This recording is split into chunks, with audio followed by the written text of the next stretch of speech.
Bonjour et bienvenue dans Effet d'optique, le podcast qui explore des sujets de société liés au monde du travail et qui pousse à débattre.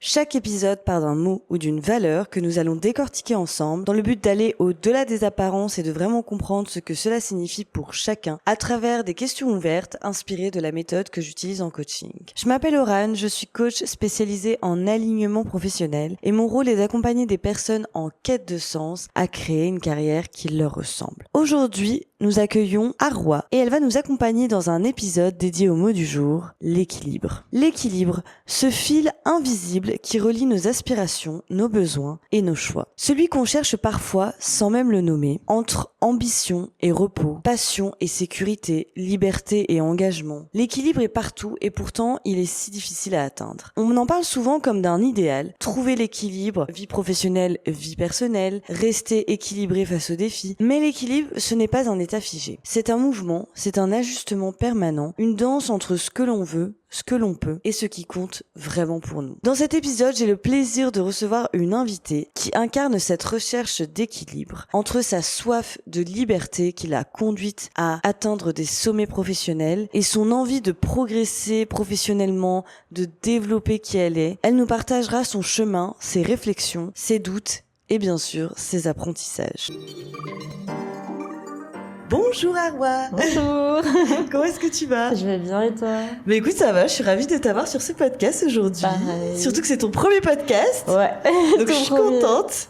Alors ça va être un podcast un peu introspectif comme je t'ai expliqué, donc il y aura des questions ouvertes. L'idée, bah voilà, c'est si tu ne te sens pas à l'aise de me partager tout ça, c'est des questions qui sont parfois inspirées de moi-même, ce que j'utilise en coaching. Donc voilà, n'hésite pas, sans toi, en sécurité. Super, merci.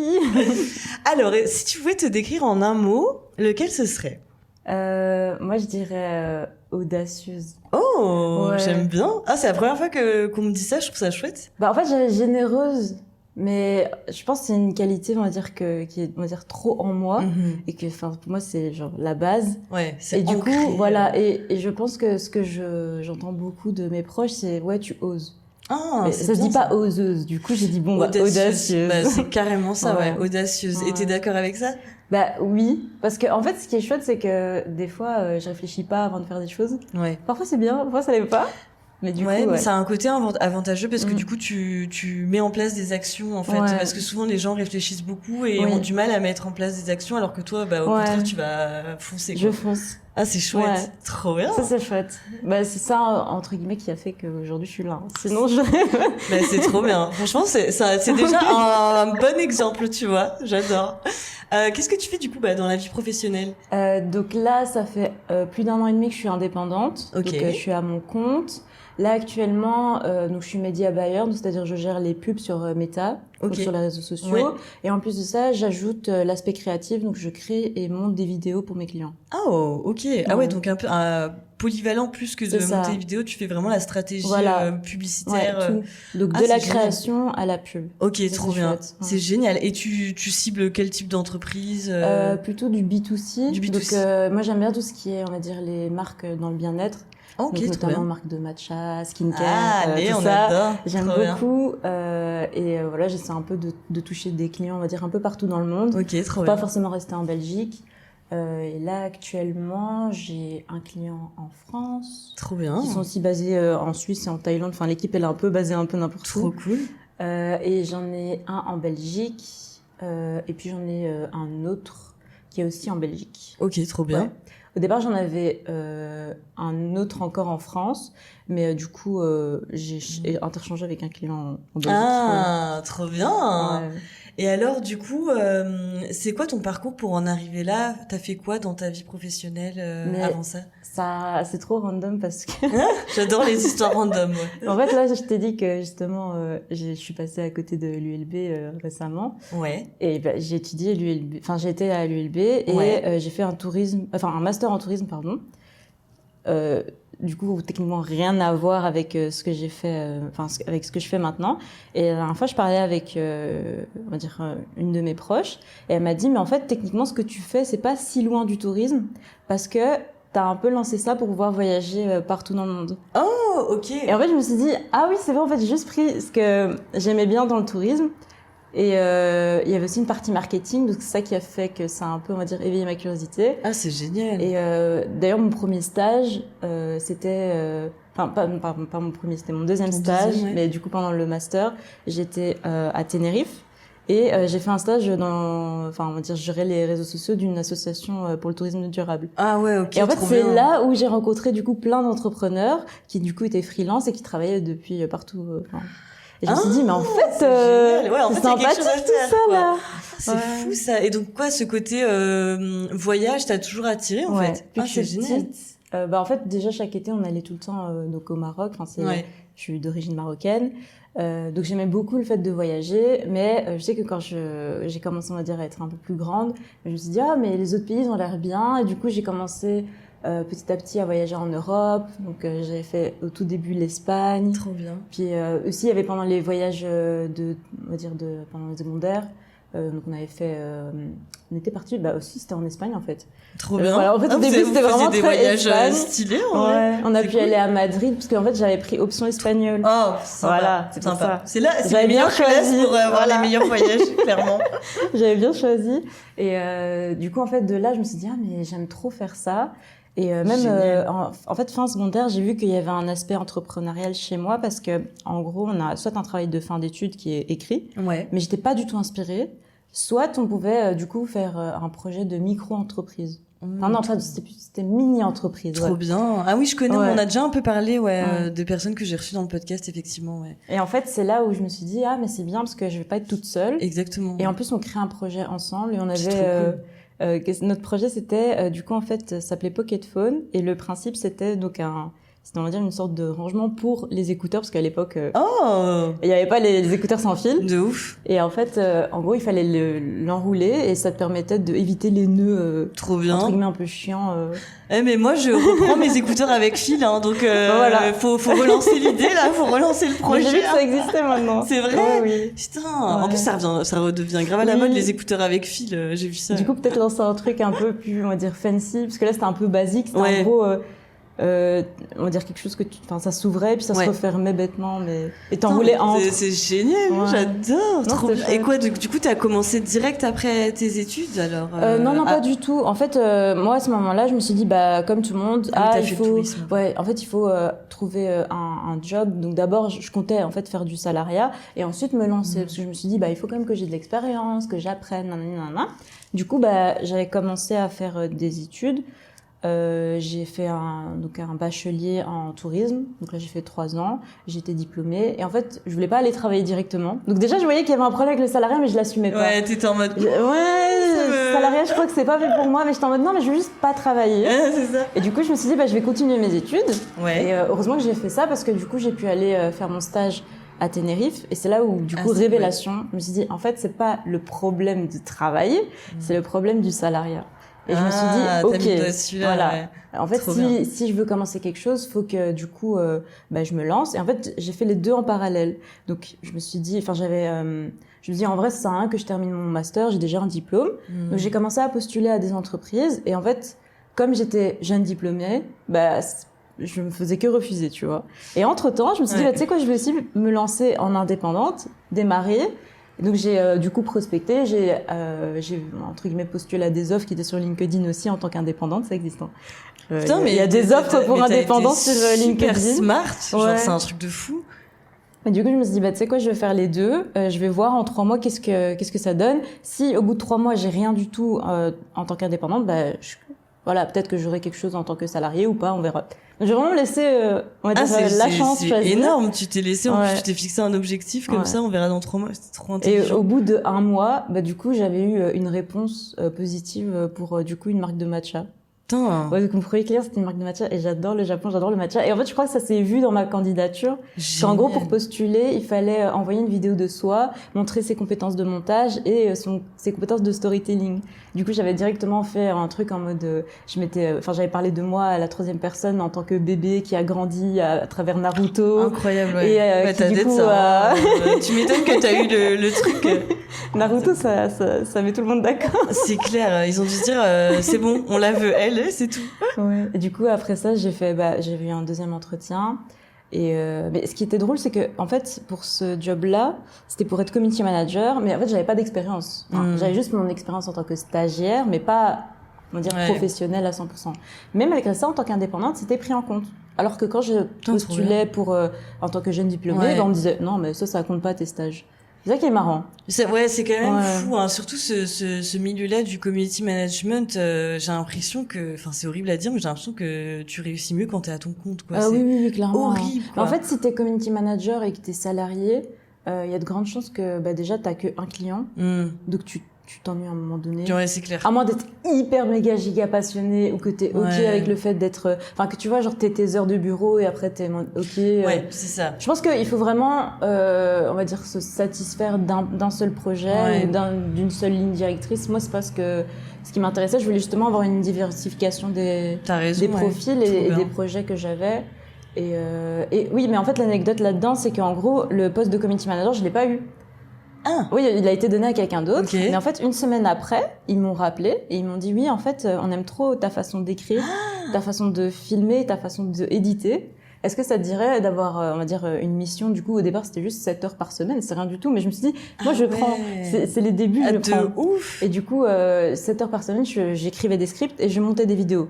En fait, c'était ce que j'adorais le plus dans le community management. C'est trop bien, ok. Et en fait, je me suis rendu compte par après que c'était pas le community management que j'aimais, mais la création de contenu. Et puis après, avec cette marque-là, j'ai pu, on va dire, trouver d'autres clients. Parce que du coup, j'avais des créations que j'avais faites, donc je démarchais d'autres clients.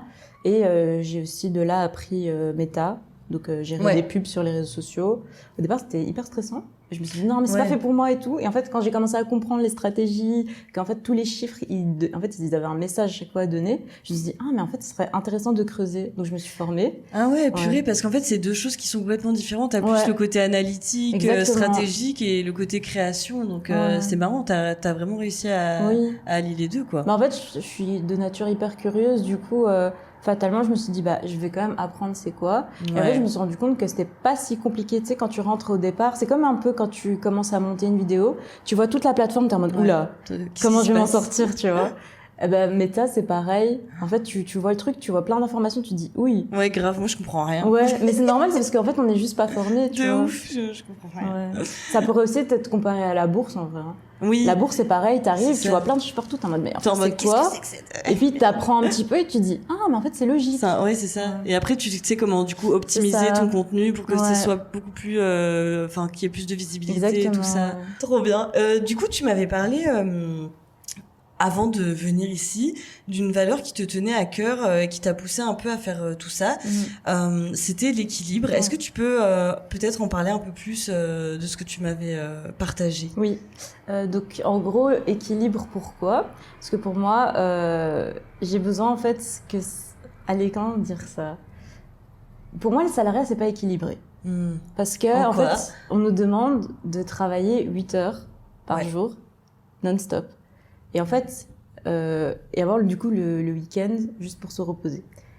J'ai remarqué, et du coup par après j'ai appris que j'avais le TDAH, enfin que j'ai le TDAH, parce que jamais je l'ai encore, que c'est pas compatible en fait avec moi, parce que moi j'ai des moments hyper random de productivité. Ça peut être du coup le matin, ça peut être le soir, ça peut être l'après-midi. Exactement. Mais me demander de faire 8 heures et attendre de moi que je travaille pendant ces 8 heures, impossible. En fait, je vais juste procrastiner, je vais être dans un retard interminable. Et je l'ai compris parce qu'au départ, quand je m'étais lancée, je suivais en fait inconsciemment le rythme de la société, tu vois. Et ça donc non, en fait, ça va pas du tout parce que le truc de commencer à 9h et terminer à 18h, ça allait pas parce que moi déjà en plus, à ce moment-là, j'étais chez moi, donc 9h, tu sais, je suis chill, je prends un petit déj, exactement, je regarde ma petite vidéo, ma petite dalle, mais je vois, il est déjà 11h, je me dis, ah, mince, donc je commence à travailler et tout, et puis je me dis, oh, il est déjà 16h, et je me dis, non, ça termine dans 2 heures, et puis après, et en vrai, je me suis dit, mais pourquoi tu te mets une pression comme ça de suivre? Et aussi, le truc, c'est que j'ai remarqué que moi, j'étais plus efficace en fin de semaine. Ah, c'est vrai? Oui, parce que je pense que c'est juste la pression de la fin de la semaine. C'est ça. Et du coup, le lundi et le mardi, je suis toujours hyper chill. Mercredi, je commence à travailler vraiment bien. Jeudi, vendredi, samedi, dimanche, là, je suis... Ah, t'as trouvé ton rythme, en fait. C'est génial. Mais ça a pris du temps parce qu'au départ, je me suis dit, mais pourquoi tu te retrouves... En fait, le problème, c'est qu'avant, je me retrouvais à faire des semaines non-stop. C'est-à-dire, en gros, comme lundi, mardi, pendant 2 jours, j'essayais de travailler, mais j'y arrivais pas. Parce qu'en fait, il y avait pas de pression, c'était mieux de commencer, mais c'était pas obligé, quoi. Et du coup, j'arrivais à mercredi, jeudi, où je me dis, là, faut que tu avances, parce que sinon, tu vas pas avoir ton week-end. Ouais. Donc, j'essayais de travailler, donc en fait, comme j'avais pas commencé lundi, mardi, je devais rattraper. Et en fait, en gros, je terminais quand même à travailler samedi, dimanche. Ah ouais, purée. Et puis au final, je me disais, bon, allez, cette semaine, je le fais bien. Lundi, mardi, je recommence, hop. Et en fait, au final, je me suis rendu compte que ça servait à rien de faire comme ça et que je devais juste me reposer lundi et mardi. Et du coup, de travailler le week-end. Mais le week-end, je le fais vraiment chill. Je fais pas, toute la journée ou toute la soirée. C'est vraiment, par exemple, souvent, ça arrive, c'est que, je vais voir une amie, puis je rentre et le soir, je travaille, quoi. Oui, c'est ça. En fait, t'as trouvé vraiment ton rythme pour que ça n'impacte pas, finalement, toi, ta santé mentale, ta vie privée, et que ça reste équilibré pour toi. C'est ça, d'où le terme équilibre. D'où le terme équilibre. Ouais, c'est hyper intéressant ce que tu me dis. Mais en quoi, est-ce que c'est quelque chose que tu as découvert depuis ton TDAH ou c'est quelque chose qui a toujours été ancré chez toi, cette notion d'équilibre, justement? Je pense que depuis que je suis petite, j'ai toujours essayé de trouver mon équilibre.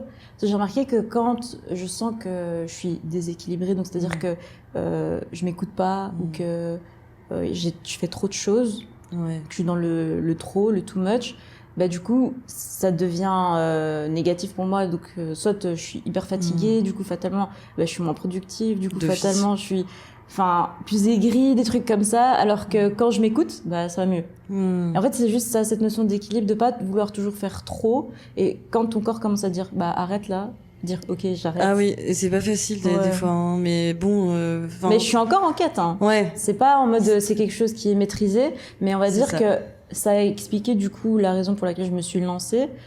C'est parce que je savais que mon équilibre n'allait pas être dans le salariat parce que c'est pas compatible. Exactement. Ouais, c'était pas compatible avec ta personne, tes besoins et tout ça. C'est hyper intéressant. Quand tu visionner, on va dire, cette idée de salariat, au-delà de l'horaire, qu'est-ce qui te paraissait déséquilibré au-delà de ça dans un salariat? Il y a beaucoup de choses qui vont pas. Bon, on est plutôt d'accord, mais ouais. Il y a des gens, ils adorent le salariat, et franchement, tant mieux pour eux, parce il nous faut des salariés, oui, bien et sûr. il faut des entrepreneurs. Donc, il faut les deux. Moi, ça va pas. Déjà, j'ai eu un premier stage. Du coup, c'était quand j'étais en haute école, et j'avais fait un premier stage, c'était dans une agence de voyage. En Crète. Okay. Trop bien. Ouais, en Crète. Bien. En plus, on avait un appartement qui était mis à disposition, qui était à côté de la mer. Nickel. Génial. Mais le problème, c'était le fait qu'on me demandait de faire, du coup, 9h, 17h. Et c'est là où j'ai vu, en fait, que j'étais pas... En fait, que j'arrivais pas à travailler. Et aussi, même s'il était quand même... Après, il y a des gens qui disent, oui, mais maintenant, le salariat, c'est flexible. On te dit, tu arrives entre 8h et 10h. Ok. Oui. Ok, c'est très bien. Et tu pars aussi quand tu veux. Ok, tu peux, entre guillemets, gérer ta journée comme tu veux. Mais moi, c'est pas bon parce que j'arrivais là-bas à 9h. Moi, tu me mets à 9h devant, 9h du matin devant un écran. Je te fais rien. Dans tous les cas, t'es obligé d'être là devant l'écran. C'est ça. Donc, et tout ce que en fait, pendant 2 heures, en matinée, c'était Arwa, concentre-toi, Arwa, concentre-toi, Arwa, concentre-toi. Ouais, c'est chiant. Et en fait, je me disais, mais là, j'arrive pas. Par contre, l'après-midi, après la pause de midi, là, j'étais vraiment là, mon énergie revenait, et du coup, c'est là où je rattrapais entre guillemets le retard du matin. Et en fait, c'était toujours ça, rattraper le retard du matin. Ouais, c'est chiant de se dire que t'es toujours avec une notion de retard dans ta tête. En plus, c'est super culpabilisant parce que du coup, tu te dis je suis en retard par rapport à qui, à quoi, aux autres, machin, j'en suis où, faut que je me dépêche. Enfin, c'est. En plus, comme on est exactement, et comme on était deux, du coup, j'étais avec une autre fille qui elle arrivait à super bien gérer son temps, tu vois. Elle était adorable, franchement. Elle m'a même beaucoup aidé, m'a donné des petits tips. Celle qui m'a donné l'idée de faire des post-it, parce qu'elle me disait je vois que tu oublies certains trucs. Et moi en fait je me rendais pas compte que c'était mon TDAH à ce moment-là. Moi je me disais juste je suis fatiguée, je suis fatiguée, tu vois. Je suis étourdie. Oui c'est ça. Oh là là, j'oublie vite. Non mais c'était vraiment des fois il y avait des choses qu'il fallait rendre et j'oubliais totalement qu'il fallait le faire à ce moment-là. Et donc, parfois, du coup, il y avait le maître de stage qui arrivait, il me disait « C'est bientôt prêt, le document pour nanana ?» Et moi, je réponds « Oui. » Dans ma tête « Non. » Et donc, gros rush. Et ça, heureusement, le gros rush, j'arrive toujours à performer. Donc, je faisais ça bien. Mais parfois aussi, il y avait un truc que j'aimais pas dans le salariat, c'est le fait que t'as un boss, un supérieur. Ouais, ça c'est un des trucs les plus Ça, moi j'ai un problème avec l'autorité. Ouais. Non mais là-dessus je te comprends. Ouais, j'ai vraiment un gros problème avec l'autorité, surtout l'autorité stupide. Ouais. Tu vois les règles en mode c'est comme ça et pas autrement. Oui, c'est ça. Moi je te Déjà comprends pourquoi pas. c'est comme ça. Voilà. Moi tu dois m'expliquer. Et quand on me dit c'est comme ça et pas autrement, ça m'énerve. Ouais. Je suis en mode non mais ça n'a aucun sens ce que tu me dis. C'est clair. Et puis d'avoir quelqu'un sur ton dos, enfin c'est surtout l'idée d'avoir quelqu'un qui te Enfin, t'as pas vraiment de liberté dans ce que tu fais, donc tu me parlais aussi de liberté dans tes tâches, dans comment tu veux faire tes tâches, parce que souvent il y a une procédure, et donc ouais, il y a plein de gens qui adorent suivre la procédure et qui sont plus à l'aise avec ça, mais il y a des gens comme toi qui sont pas du tout à l'aise avec ce type de procédure, et c'est un peu enfermant en fait dans une sorte de case, quoi. Donc c'est un peu compliqué. Mais je sais que le cadre c'est toujours bien, enfin peu importe qui on est, c'est bien d'avoir un cadre, mais quand ça commence à être trop cadré, ou limite ça devient une prison, c'est ça. Là je deviens folle. Ah ouais, je peux pas. Et du coup c'est pour ça que je me suis dit mais en fait à quoi ça sert de te lancer dans le salariat, parce que c'est un cadre, même juste par exemple pour tes congés. T'es là, moi à chaque fois que mes copines me disent ouais j'ai envoyé mes congés en validation, je fais pardon. Ouais, c'est horrible. Je sais même ça... pas si ça va être validé, mais oui. Je sais même pas si tu peux prendre 2 semaines d'affilée.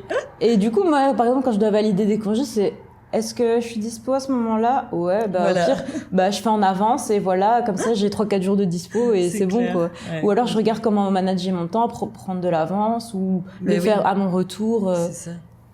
Et je me dis en fait c'est mieux comme ça pour moi. Ah mais moi le terme valider mes congés vraiment ça me ça t'angoisse. Ah ouais. Ah oui non. Ah ouais. Puis le fait aussi de pouvoir partir que genre 2-3 semaines sur enfin en général c'est ça, il y en a qui ont un mois et demi trop bien de congés, c'est génial. Tant mieux pour eux. Mais c'est bien aussi quand tu peux les prendre, parce que des fois ils te donnent aussi un mois et demi, tu sais même pas si tu peux les poser au final parce que t'as des urgences, des machins, des rushs ici. Exactement. Voilà. Donc je comprends. Ouais, c'est vrai qu'il y a des fois t'as des périodes où on te dit bah non. Ouais, c'est ça. Là, c'est une période de non, en fait. Ouais, c'est ça. Busy période. Je suis en mode, oui, mais j'en ai rien à foutre, moi, je veux partir. De ouf. Genre là, moi, je suis en mi-temps. Enfin, je suis en mi-temps, du coup, dans une réception de bureau.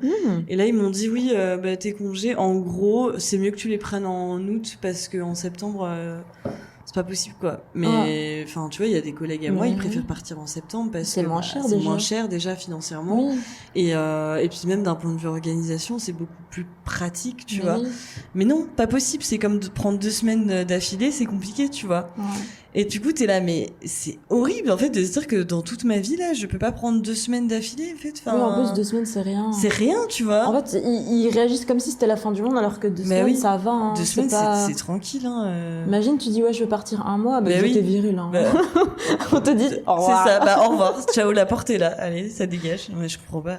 Et toute cette notion d'équilibre, en fait, est-ce qu'elle se reflète aussi dans ta vie privée? Oui. Je sais que j'ai besoin, en fait, que, par exemple, juste ma relation aux autres, ou même à moi-même, je veux pas tomber dans l'excès, parce que je sais que parfois je peux avoir des périodes, entre guillemets, où je suis à fond. Je peux me perdre, tu vois, si par exemple je tombe sur quelqu'un qui, on va dire, va, entre guillemets, comment on appelle ça, profiter, tu vois, les profiteurs. Je sais que les profiteurs, là, je perds mon équilibre parce qu'ils vont toujours vouloir prendre plus. Et moi, je vais donner inconsciemment parce que je suis généreuse, hein, tu vois. Genre, je donne. Cette personne qui donne beaucoup. Moi, je donne beaucoup. Je donne vraiment sans compter parce qu'en fait, à partir du moment où je t'apprécie ou je te valorise ou vraiment tu comptes pour moi, tu me demandes quoi que ce soit, je te dis oui, tu vois. Maintenant, ça va. J'ai quand même appris à dire non parce que parfois, je disais oui alors que ça m'allait pas. Maintenant, si je vois que ça me va vraiment pas, je dis non. Ouais, écoute, t'arrives à dire non maintenant. On peut trouver un équilibre, quoi. Voilà. C'est ça, l'équilibre. De nouveau, l'équilibre. Et même avec moi-même, par exemple, là, mon équilibre, je suis en train de le rechercher au niveau du sommeil, parce que je suis vraiment en mode soit insomnie, donc je m'endors vers 5h, 3h du matin. Vrai. Non, en fait, ça c'est. Ah, c'est chiant. Ça, c'est la période où je dors pas trop. Ouais. Et bêtement, hier, du coup, aujourd'hui, je me suis endormie à 3h. J'étais vraiment en mode faut que je me réveille, il y a le podcast, faut que je sois en forme et tout. Du coup, heureusement, ça va, c'est quand même assez naturel. Donc... C'est bien que tu sois du coup à ton compte parce que ça aussi, tu peux le gérer beaucoup plus facilement, quoi, tu vois. Oui, bêtement, parce que je sais que ça m'arrive souvent, des fois, d'avoir des périodes où je dors vraiment, enfin, mon sommeil, il est catastrophique. Et en fait, je sais que je peux commencer mes journées plus tard. Même si je les termine plus tard, c'est pas grave. C'est ça, c'est pas grave. Au moins, tu sais que tu t'as pas ce stress de se dire, il faut que je sois à telle heure, à tel endroit. Parce que quand tu fais des insomnies, c'est pas facile ça. En fait, c'est surtout l'obligation du réveil qui est hyper frustrante, quoi. Tu te dis putain, là faut que je me réveille, il faut que je sois à tel endroit à telle heure, et du coup ça stresse encore plus. Et en fait, c'est comme ça que tu dors encore moins, quoi. Donc, je comprends. Mais je sais que par exemple, tu vois, le fait d'avoir un mi-temps, c'est quelque chose que moi, quand j'avais dit ouais, je vais devenir indépendante et tout, tout le monde m'a dit mais non, mais choisis d'abord un mi-temps et développe ton activité à côté. Et en fait, j'ai dit non. J'ai dit non parce que je savais que le mi-temps, ok, c'est moins contraignant qu'un temps plein, mais ça reste quand même du salariat et que, en fait, ça allait juste poser problème et ça allait être contre-productif pour tout ce que j'allais faire à côté. Parce que du coup, j'allais devoir suivre un rythme qui me convient pas. Du coup, ça va me fatiguer. Et en fait, je vais pas avoir l'énergie pour développer en fait ce que j'ai envie de développer. Et du coup, je vais juste le mettre de côté. C'est clair. Et en fait, je vais juste vivre dans la frustration, tu vois. L'histoire de ma vie, ça a été pendant un temps. Je t'ai dit, et en fait, moi, j'ai pré-shot le truc, je me suis dit, je sais que ça va se terminer comme ça, je sais que c'est la sécurité. Après, je t'avoue, là, entre guillemets, j'ai un peu eu la chance de pouvoir faire ça parce que je suis encore chez ma maman, tu vois. J'habite encore chez elle. Même si, voilà, entre guillemets, je participe clairement j'ai mes frais. Je participe au loyer, je participe aux courses. Bien sûr. En plus, ma mère, c'est une femme au foyer, pas une femme au foyer, pardon, c'est une femme célibataire. Donc, en gros, je suis un peu le deuxième parent parce que je suis la grande sœur. Donc, j'ai mes charges. Mais, entre guillemets, j'ai pas un loyer au-dessus de ma tête où je suis obligée de payer tout le temps, tu vois. Ouais, c'est ça. Donc, t'as quand même la possibilité de faire ça, de prendre des risques financiers sans que ça te mette vraiment dans la merde. Après aussi, le truc, c'est que j'ai fait ça, entre guillemets, dans la bonne période parce que comme j'ai arrêté mon master plus tôt, j'ai pu un peu gratter sur le statut étudiant et continuer avec mon job étudiant. Ah ouais. En fait, je me suis dit, mon but là, premier, c'est juste de remplacer mon job étudiant. C'est pas con, hein. Premier step, c'est ça. Je voulais pas, on va dire, en vivre à 100%. Je voulais juste remplacer mon job étudiant. Et en fait, quand j'ai vu qu'en 2-3 mois, je me suis dit, ok, je continue encore 2 mois et je peux le remplacer totalement. Il me faut juste un client en plus et c'est bon. Je me suis dit, ok, en fait, j'ai bien fait de pas prendre un mi-temps parce que c'est clair. Le mi-temps, c'était un peu, entre guillemets, mon job étudiant, sauf que j'avais la flexibilité du job étudiant, c'est-à-dire que je choisis quand je travaille, etc. Ça, c'est ça aurait été une épine sous le pied, si t'avais pris un mi-temps. Hein, mais c'est pour ça que je me suis dit, mais je l'ai déjà techniquement mon mi-temps. Exactement. C'est juste que, en gros, en vrai, les choses sont bien faites. Putain, c'est stylé. Et maintenant, t'arrives à en vivre à temps plein ou pas? Oui. Ah, c'est chouette. Là, par exemple, en gros, je prospecte pour avoir un autre client. Et comme ça, je suis bien, tu vois. Genre là, par exemple, je paye tous mes frais. J'arrive pas encore à mettre de l'argent de côté. Oui, mais si j'ai un client en plus, là c'est bon, je peux vraiment bien être bien, quoi. Ah, c'est cool. Franchement, c'est trop bien, surtout en Belgique, parce que je sais que c'était un peu le souci de toutes les personnes qui se mettent à leur compte. C'est pour ça qu'il y en a plein qui font des mi-temps, parce qu'en indépendant complémentaire, au niveau des charges sociales, c'est beaucoup moins élevé. C'est ça. Et voilà, mais c'est trop cool en fait si tu peux en vivre vivre de ça à temps plein, parce que tu sais que tu te consacres 100% à ce que tu aimes, et en plus, je pense que c'est encore plus efficace parce que du coup, tu peux l'argent que tu as récolté, tu peux l'investir aussi dans ce que tu fais en fait, donc pour avoir d'autres clients, d'autres techniques et tout. Donc non, franchement, c'est trop bien. Non, c'est trop bien. Mais vraiment, je me suis dit que, en fait, chaque jour, on va dire après cette décision, je me suis dit en fait c'était la bonne, c'était la bonne. Oh, j'adore. Et en fait, il n'y a pas eu un jour où je me suis dit est-ce que j'aurais pas mieux fait de trouver mon expérience dans le salariat ou un truc comme ça. Et c'est un truc qu'on m'a beaucoup répété. Et je sais qu'au tout début, quand j'avais pas beaucoup de réponses, parce que pendant 1 mois, tous les jours, j'envoyais des mails, Bien sûr, Donc c'est pas comme si ça arrivait du jour au lendemain, c'est vraiment pendant 1 mois, tous les jours. Ouais, tu t'es mis à fond. J'étais à fond dedans et j'étais en mode, je veux juste un oui. En fait, je crois que c'est ça qui a fait que j'ai réussi à, entre guillemets, y arriver, c'est que faut juste se concentrer sur des petites étapes. C'est ça. Un premier oui. Après, ensuite, c'était ok, remplacer mon job étudiant. Mais mon job étudiant, c'était quoi, 600-700 euros par mois, tu vois. Donc, dès que j'ai réussi à générer 600 ou 700 euros net, j'étais déjà très contente. C'est trop bien. Même si pour les gens, ils vont se dire, mais c'est quoi 700 euros, je vis quoi avec? Moi, je m'en foutais, je me disais, je veux juste entre guillemets, assurer les charges que j'ai à la maison. Exactement. Ouais. Même si, entre guillemets, j'avais pas plus pour m'acheter ou voyager, ou etc., c'était pas grave. Après, quand j'ai eu le deuxième client, du coup, j'avais un peu plus. Bon, les frais, fatalement aussi, ils ont augmenté. D'office. Mais voilà. Donc, putain, c'est génial, franchement. Putain, c'est hyper inspirant. Genre, j'aime beaucoup. C'est trop chouette. Du coup, toute cette notion d'équilibre, finalement, j'ai l'impression que ça se rejoint sur tous les aspects de ta vie. Ouais. Donc, c'est trop cool. Si on part sur un aspect un peu plus sociétal de la chose, est-ce que tu penses aujourd'hui que dans notre société, notamment dans notre société du travail, je pense que je sais déjà ce que tu vas me dire, mais est-ce que cet aspect équilibre, selon toi, il est vraiment présent, tu vois, dans l'aspect professionnel? Dans la sociétale ou professionnelle? On va dire les deux un peu, mais plus, tu vois, par exemple, dans le monde des entreprises, tu vois. En vrai, l'équilibre, il est pas encore là. Bêtement, moi, je trouve que on pourrait être dans un équilibre si toutes les entreprises déjà payaient les femmes et les hommes de manière équilibrée, équitable. Là, c'est plus de l'équité, mais bon, moi, ça reste quand même de l'équilibre parce que, à la fin du mois, si t'as moins d'argent parce que t'es une femme, c'est pas normal. Ouais, de ouf. Il y a aussi le rythme de travail. En fait, banaliser 38 heures, c'est pas normal. C'est pas normal. Et en fait, il y avait un moment où en Espagne, ils avaient commencé à mettre 4 jours au lieu de 5 jours pour avoir en fait 4 jours de travail et 3 jours de congé.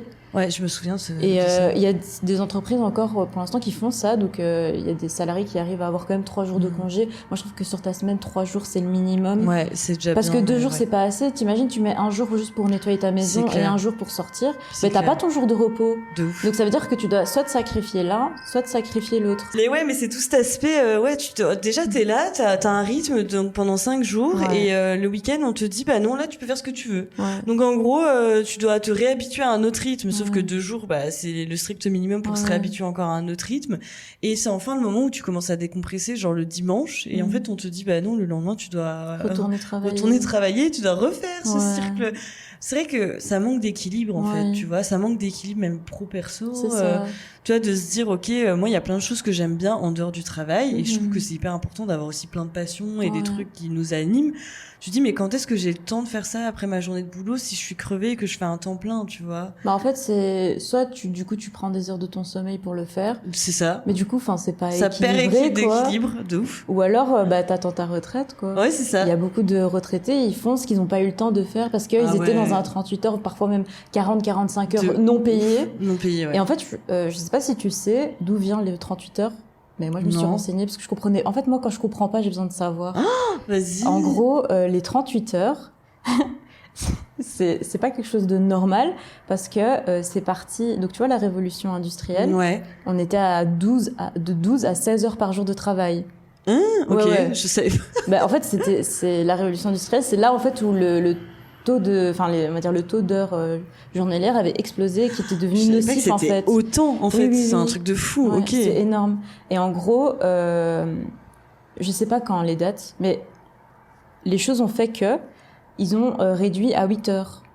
Parce qu'en fait, ils se sont rendus compte que c'était mieux pour le bien-être des employés, qu'ils puissent quand même avoir le week-end.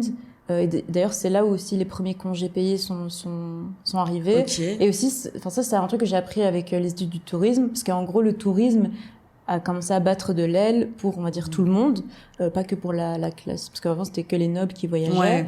En fait, c'est devenu quelque chose de basique. À partir du moment où il y a eu les congés payés, du coup, les gens, en fait, ils ont pu avoir le temps de voyager. Et donc, en fait, ils faisaient des petites journées en train. C'était à l'époque où le train, en fait, c'était beaucoup les voyages en train. Parce que la voiture, c'était impayable, tu vois. Et en fait, en gros, on a gardé ça. Mais entre-temps, la révolution industrielle, c'est genre du siècle dernier. Comment ça, encore maintenant, on se base sur un truc qui se basait sur un truc inhumain. 12-16 heures de travail, c'est inhumain. 8 heures, c'est moins inhumain. C'est tout. C'est pas plus humain, c'est moins inhumain. C'est moins inhumain, Surtout, tu parles de 8 heures avec à peine 1 heure pour bouffer. Oui. Ok, quoi. Et en fait, on avait fait un cours de sociologie où il expliquait justement le fait que, du coup, comme on avait eu des inventions qui nous faisaient gagner du temps, par exemple, tu vois, la machine, tu vas faire sa machine, bah c'est pas nous on le fait pas manuellement, on le met dans une machine. Son café, c'est une machine qui le fait. Enfin, tu vois, tous les petits trucs du quotidien qui prenaient du temps, bah en fait, ça a été comblé par des machines. Du coup, les 8 heures c'est banalisé. Ouais, on devrait avoir moins de 38 heures, bah oui. Et en fait, comme maintenant, ça nous prend moins de temps de faire nos tâches quotidiennes. C'est clair. Bah, ils ont dit, ok, bah en fait, les gens peuvent continuer à travailler, parce que si les gens travaillent, bah du coup, ils seront plus productifs, voilà. Il y aura plus d'argent. C'est ça. Et en fait, c'est un peu on va dire oui, donc le main truc du capitalisme. On se fait un peu baiser, quoi. Oui, clairement. On travaille plus, alors que tout est maintenant plus facile. C'est ça. Ouais. Techniquement, du coup, si c'est plus facile, on devrait avoir encore plus de temps que nos ancêtres. Bah, en fait, non. Et notre salaire n'a pas beaucoup évolué. Non. C'est ça, en fait, qui est problématique, c'est le fait que, du coup, on passe plus de temps, on gagne pas forcément plus, et on a moins de chances, en fait, de développer, même si t'as un projet à côté, tu peux pas. Si tu veux juste acheter une maison, tu peux pas. Si tu veux juste partir en voyage, tu peux pas. C'est vrai, quand tu y penses, c'est horrible, en fait. Hein. C'est affreux. Et du coup, en fait, maintenant, on arrive dans un schéma où si tu veux avoir plus d'argent, t'es obligé d'avoir une activité à côté. Ouais. Et donc, en fait, on se retrouve sur, tu vois, les 12-16 heures qui étaient, entre guillemets, interdites parce que c'était inhumain. Bah, fatalement, il y a des personnes qui se retrouvent à faire ça. Par exemple, flexi-job. Moi, je trouve que ce concept-là, c'est horrible. C'est horrible. Parce que du coup, c'est en mode, vous avez pas beaucoup d'argent, bah, on va pas augmenter les salaires, on va juste vous permettre de travailler plus et vous serez pas imposé. Moi, j'étais choquée quand je suis arrivée en Belgique et que j'ai vu ça. J'étais en mode, ok, c'est cool pour ceux qui, mais quand j'entendais des discours, il y en avait qui enchaînaient 3-4 flexi-jobs en plus de leur temps plein. Ouais. J'étais mais ça va pas? Mais alors, vous êtes tarés ou quoi? Là, ils travaillent, du coup, parfois 7 jours sur 7. Ah ouais. Mais je comprends pas. Et vraiment, tu te dis, mais, tout ça pour, au final, en fait, on a trop normalisé ça en disant, oui, mais c'est un avantage pour les gens. Et en fait, ça a jamais été pour nous avantager, nous. Ça a toujours été pour avantager, la société, pour que, il y ait plus d'argent qui rentre dans les caisses, etc. Mais au final, ça nous a jamais avantagé, nous. Je suis désolée. Je peux arrêter, tu vois. En plus, il y a même une étude qui prouve que demander à quelqu'un de travailler pendant 8 heures, en fait, c'est inutile. Tu sais que ça coûte même plus cher à l'entreprise de payer quelqu'un pendant 8 heures. Parce qu'en fait, elle est pas efficace pendant 8 heures, cette personne-là. Bien sûr. Le cerveau n'est pas fait pour être concentré pendant 8 heures. Mais complètement. Et du coup, ça sert à rien. Si tu réduisais, en fait, les heures, que du coup, la personne était même plus productive parce qu'elle a moins d'heures de travail, mais qu'elle est plus productive. Exactement, et que tu la payes, entre guillemets, de la même façon, mais ok, techniquement, elle travaille moins d'heures. Mais s'il y a plus de productivité et qu'il y ait plus de résultats et qu'il y ait plus de chiffre d'affaires pour l'entreprise. Et c'est pour ça qu'il y a beaucoup d'entreprises qui optent maintenant pour le non, en mode, je te paye au résultat. Donc, t'as 2000 €. Si maintenant, tu fais ton travail en 3 heures, tant mieux pour toi. Oui, c'est ça. Tu vois? Tant que le travail est fait. Un peu comme les consultants, finalement, qui sont engagés, qui sont payés soit au résultat, soit à l'heure, au tarif horaire. Donc, Et moi, je trouve qu'on devrait plus aller là-dedans. Tu vois. Après, je sais qu'il y a certains jobs où c'est pas possible. Par exemple, je pense à l'hôtellerie, la restauration. D'office. Effectivement, payer au résultat, ça n'a aucun sens. Parce que tu dois prester tes heures, parce que tu dois être là, tu dois être présent. Bien sûr. Mais il y a certains jobs, par exemple, dans des grandes entreprises où t'es pas obligé de faire autant d'heures. Hein. De ouf. Mais c'est comme, j'avais fait un podcast aussi sur le sujet de la créativité et les métiers créatifs. Et ça, je trouve ça aussi dingue que dans un métier créatif, tu sois poussé à faire un horaire, comme tu disais tout à l'heure, un horaire de bureau qui n'est pas du tout flexible, qui n'est pas du tout équilibré pour ce type de métier qui a rien à voir avec quelque chose de conventionnel. Enfin, tu vois, genre tu vas pas choisir à quelle heure t'es productif, tu vas pas, tu vois, genre c'est plein de métiers comme ça qui sont pas vraiment adaptés à ce qu'on en fait en société.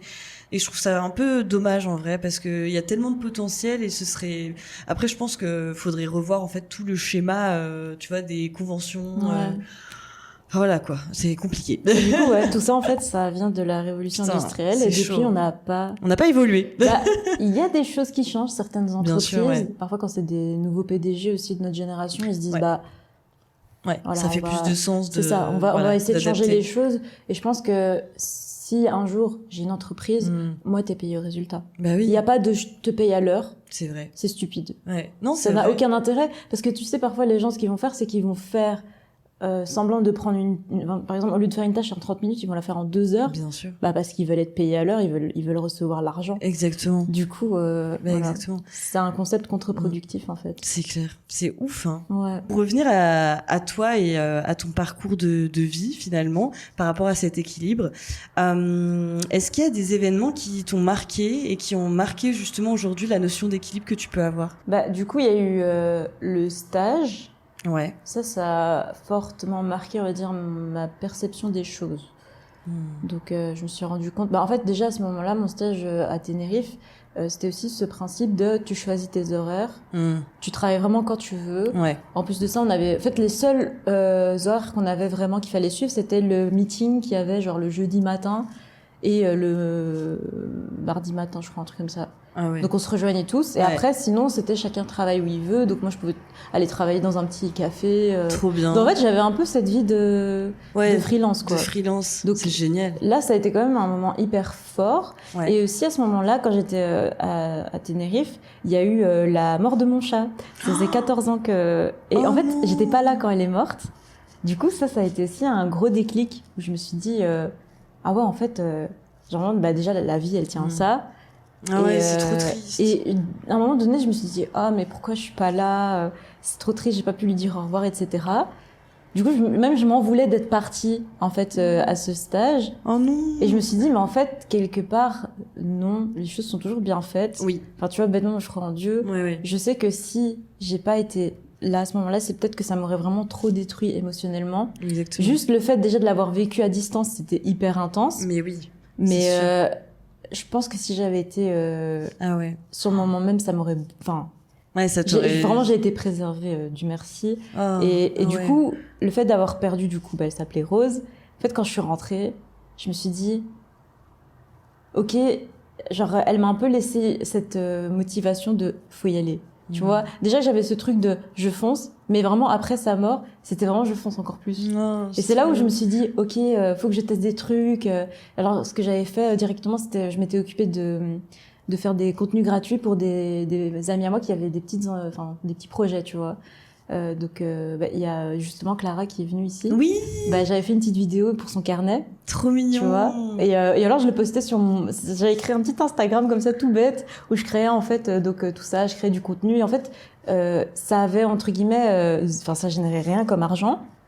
Mais j'avais on va dire des petites choses à ajouter dans mon portfolio de petites expériences tu vois. C'est trop chouette. Et du coup je me suis dit ok c'est cool quand même, j'apprends quelque chose et au final c'est bien parce que du coup ça m'a demandé de apprendre à plus monter, mieux monter, etc. Je testais des nouveaux montages. C'est trop cool. Et puis en même temps ça faisait du contenu gratuit pour mes amis. Donc c'était un peu win-win. Ouais, de ouf. J'adore. Et c'est là en fait où je me suis dit ok en fait faut faire. Ouais, c'est ça. Il n'y a plus le choix, là. Ouais. Donc, il y a eu vraiment ce moment hyper fort où c'était hyper positif. Vraiment, ce stage à Tenerife, j'en garde un très bon souvenir. Mais il y a toujours cette petite tache de tristesse parce que tu m'étonnes, putain, automatiquement, je pense du coup à ma petite Rose, quoi. Mais c'est en partie pour elle que tu fais tout ça, en vrai. Ouais. Ah, c'est trop bien. En fait, des fois, j'ai l'impression que, en mode, elle me regarde, elle me fait, je suis fière de toi, c'est bien. Elle a dit, si t'avais fait ça quand j'étais là, on aurait fait tout le temps ensemble. C'est tellement chou. Ouais. Ah non, non, je pense à mon chat et tout. Toi aussi. Ouais, mais non, moi, ça va, il est là, tu vois, mais justement, j'ai trop, il a que 1 an, tu vois, donc, ça va, il y a le temps. Voilà, j'ai le temps, mais tu vois, j'ai peur de tout ça. Non, t'en fais pas. Franchement, il faut se dire que, comme on dit, pour nous, un chat, c'est on va dire un chapitre de notre vie, mais eux, on est tous leurs livres. On est tous leurs livres, c'est horrible, oui. Mais moi, je trouve ça trop mignon parce que je me dis, en fait, c'est-à-dire que genre le livre de Rose, c'était moi. Mais oui, c'est trop mignon. Et je me dis ok, bon. Du coup, t'as marqué sa vie à tout jamais. Ah, c'est trop mignon. Juste du coup les dernières pages, j'étais pas là. Oui. Moi, je me suis dit, j'espère juste qu'elle m'en veut pas, genre qu'elle est partie en mode pourquoi elle est pas là celle-là. Non, mais en soi, elle était hyper intelligente, savoir, elle comprenait. Oui. Déjà, avant que je parte, elle a dormi 3 jours avec moi. Alors que de base, elle dormait pas avec elle dort de temps en temps, mais jamais 3 jours consécutifs. C'est jamais arrivé. Et du coup, elle a compris que j'allais partir. Trop Mais ils sont mignon. trop intelligents, les chats. Ouais, ils sont trop intelligents, Ouais. c'est un truc de malade. Vraiment, je les aime trop parce que. Ah ouais. En fait, c'est vraiment cette notion. Je trouve que eux, ils ont la notion Ouais, d'équilibre. c'est ce que j'allais dire. Eux, ils sont Ouais. vraiment pour le coup équilibrés. Ouais.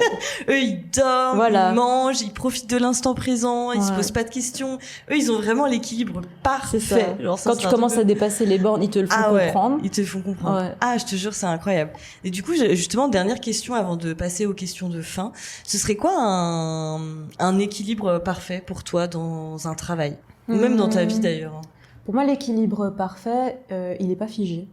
Parce qu'en fait, nous-mêmes, en tant qu'humains, on n'est pas fixe. Exactement. On change tout le temps. Bah, juste par exemple, si j'ai bien dormi, bah, pour moi, c'est équilibré de travailler 8 heures. Ouais, Si j'ai pas bien dormi, c'est pas équilibré de travailler 8 heures. c'est vrai. Et donc, en fait, c'est vraiment ce truc de bah, juste suivre le flow. Je pense que c'est ça l'équilibre. C'est vraiment s'adapter, être flexible. C'est vrai. Ouais. T'as raison. Ouais, s'adapter en fonction de nos besoins, en fonction de notre humeur. Il y a des fois où on a plus envie de faire certaines choses et du coup, c'est bien de les faire. Il y a des fois où on n'a pas envie. Bah, c'est bien aussi de respecter ses besoins et de se dire, OK, non, là, j'ai pas envie, tu vois. Ou, bah, moi, je relie un peu ça à l'alignement, finalement, tu vois, genre le fait d'être aligné, quand t'es aligné avec tes valeurs, avec tes choix, bah, souvent, en fait, ça rejoint l'équilibre. T'es quand même équilibré dans ce que tu fais parce que ça répond à ce que toi, tu aspires, tu vois. Ouais, c'est ça. Donc, je trouve ça intéressant. Petite question de fin maintenant. Qu'est-ce que tu as appris sur justement ta notion d'équilibre aujourd'hui? Bah, en fait, j'ai appris que elle est quand même plus travaillée que ce que je pensais. Moi, je pensais que vraiment j'étais en mode niveau débutant. Non, mais, franchement. Au final, je crois qu'au fil des années, comme je travaille petit à petit ça, bah, ça, je vais pas dire que je suis niveau expert parce que j'ai encore plein de choses à apprendre. Non, mais t'es bien. Toujours dans l'apprentissage, mais je sens que déjà je m'écoute plus. C'est bien. Et je pense que c'est un truc que je devrais faire encore plus parce que je m'écoute plus, mais pas assez. Donc il y a T'as encore des un trucs. petit travail à faire Bah, sur l'écoute. bêtement, le sommeil, je sais que si je dors mal, c'est parce que peut-être au quotidien, je fais pas ce qu'il faut. Ou... Je dois voir, en fait, je dois vraiment analyser pour que bah, je sois bien mentalement, que tout aille bien et je sais que je dormirai mieux. C'est peut-être à mon avis, comme peut-être là, j'essaie de trouver un autre client, je me dis, faut que je le trouve. Ouais, c'est ça. Des fois, je me mets aussi des pressions et des deadlines inutiles. En mode, faut que je l'ai avant septembre, mais septembre, c'est dans 3 jours. Oui, donc, c'est ça. Oui, quand même, essaye de mettre des choses un peu plus Voilà, raisonnables, hein, quand même, parce que... Ouais. Ça, je me dis, en vrai, tant que je l'ai, ils vont dire, avant la fin de l'année, ça va. Ça va. Mais je me dis pas ça parce que sinon, je le prends trop à l'aise. Ouais, c'est Tu ça. vois. En fait, faudrait aussi que tu trouves encore plus ton équilibre entre toi, tes besoins et les objectifs qui sont quand même, comme tu disais, audacieux au début, que tu as envie de réaliser, quoi. Tu vas trouver juste un juste milieu entre les deux, quoi. Exactement. Ouais. Mais ça se travaille. En vrai, ça, c'est pas encore, enfin, je veux dire, c'est pas encore un gros travail à faire. T'as déjà fait le plus gros, c'est-à-dire de définir ton équilibre, de se dire, OK, maintenant, j'ai envie de faire un travail pour moi. C'est ça. J'ai envie de travailler à mon compte. J'ai compris comment mes horaires fonctionnaient. Maintenant, j'ai compris que j'avais un TDAH. Et ça, c'est énorme parce qu'il y a pas beaucoup de gens qui s'en rendent compte. Donc, c'est bien. Je me dis en même temps, je l'ai su jeune. Ouais. Du coup, en vrai, j'ai toute la vie pour trouver mon équilibre. Donc, c'est ça. C'est trop bien. Ouais. Franchement, c'est trop bien. Et qu'est-ce que tu dirais à quelqu'un qui, justement, manque d'équilibre dans sa vie? Je dirais, du coup, qu'il faudrait apprendre plus de choses sur soi-même. Parce qu'en général, quand on manque d'équilibre, c'est parce qu'on ne sait pas des choses sur nous-mêmes. C'est vrai. Ou alors, on est dans le déni de certaines choses. Ouais. Donc, vraiment creuser là-dessus. Essayer de comprendre, entre guillemets, d'où vient le problème ou d'où vient la source de ce manque d'équilibre. Et ensuite, une fois qu'on l'a détecté, mettre en place des petites actions au quotidien. Hein. On n'a pas besoin de tout changer. Non, bien sûr. Mais vraiment juste des petites choses. Par exemple, moi, je sais que mettre un réveil à 8h du matin, c'est inutile. Même si j'ai beaucoup de choses à faire, vaut mieux que je me réveille à 9h et que je fasse les choses. Je me réveille à 8h en mode 9h du matin j'attaque. Chaque fois je me dis ça en mode demain à 9h du matin j'attaque comme ça tac, je fais tout ça et après non. Ça sert à rien. Non, c'est ça te correspond pas, ça sert à rien, ouais. Et des fois j'ai essayé de forcer en me disant j'ai mis le réveil à 8h, est-ce que je me suis réveillée? Non. Mais non, parce que c'est pas pour moi. Parce que c'est pas pour toi, exactement. Enfin, faut aussi suivre ce que notre corps est capable de faire, tu vois. Complètement d'accord. Du coup, voilà, faut juste écouter, je pense. Exactement. Le mot de fin. De ouf. Merci beaucoup. Merci à toi. C'était trop un plaisir de faire ce petit podcast. Et évidemment, si vous aussi vous souhaitez vous écouter un peu plus, hein, c'est des choses qui se travaillent aussi en coaching. N'hésitez pas à me contacter. Toutes mes infos sont en description de ce podcast. Moi, je vous dis à très bientôt et dans un prochain épisode d'Effet d'Optique. Bye bye.